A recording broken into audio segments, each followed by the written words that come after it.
morning, Americans. This is your favorite alien and Bubba here on Saturday, October 6th. Stand by for commentary. Well, yesterday I did a commentary based on answers or questions that I got from different people. Two especially, Miss Lisa Roberts and Mr. Wesnicki. And they asked both, how do you impeach a president? But they had a Part B question. And the Part B question is, what is the consequences of an impeachment vote? Well, to answer your question, Mr. Wesnicki and Ms. Wright, I'll try to do it in a cursory fashion because I don't have much, time here on this video. So this will be a overview of what's going to happen, okay? Like I said before, you've had, with this one, 4 attempted removals of presidents through the impeachment process.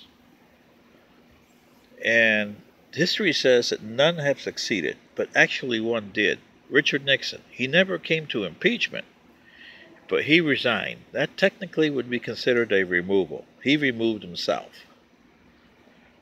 So let's take him as was a yay confirmation, and he resigned, okay? What were the consequences of his resignation? Well, one, poor Mr. Gerald R. Ford was sworn in as president. Remember, he was sworn in as vice president just a little over a year before that, and he was a House Majority Leader, I believe, from Michigan. So here it is, a non-elected president becoming president. Wow. Then, a month later, he had the ambiguous task of having to have a pardon for Richard Nixon because, like he said, it was consuming all his time with all the Richard Nixon stuff. So there it goes. And the Democrats at the time were not as crazy as the Democrats today with their subpoenas here, subpoenas there. Let's get them here, let's get them there. Yeah, they're not that crazy back then. But the outcome, okay, was he pardoned them. That would cemented his re-election bid was down the drain. The Democrats thought, yippee-hoo, we won. Did they? Really? Well, let's see. Did they win? They got Jimmy Who elected president in 1976, and they were saying yippee-yahoo in November 76. By 1980, they were saying, get him out of here, get him out of here, because Jimmy Carter had a disastrous presidency. You guys remember, 20% interest rate? Oh, yeah. He won hostage crisis? Yes. We gave away the Panama Canal? Oh, yes. And those were just a few of them. Sure, you can say Camp David Accords, but really, have Camp David Accords amounted to anything other than peace treaty between Israel and Egypt and later Jordan? That's about all that accounted for. You're still killing each other. The Palestinians are still as pain in the ass as ever. Lebanon is still as crazy as ever. And Syria is Syria. Well, that didn't accomplish much, huh? So, there went Mr. Carter, and then you got 12 years of Reaganomics. Ooh, that hurt you Democrats, didn't it? Big time.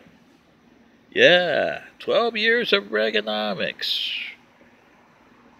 And then you said, oh, we got it made with Bill Clinton. Oh, yeah. Hanky-panky there. Almost impeachment there, which the Republicans should have learned from the Democrats.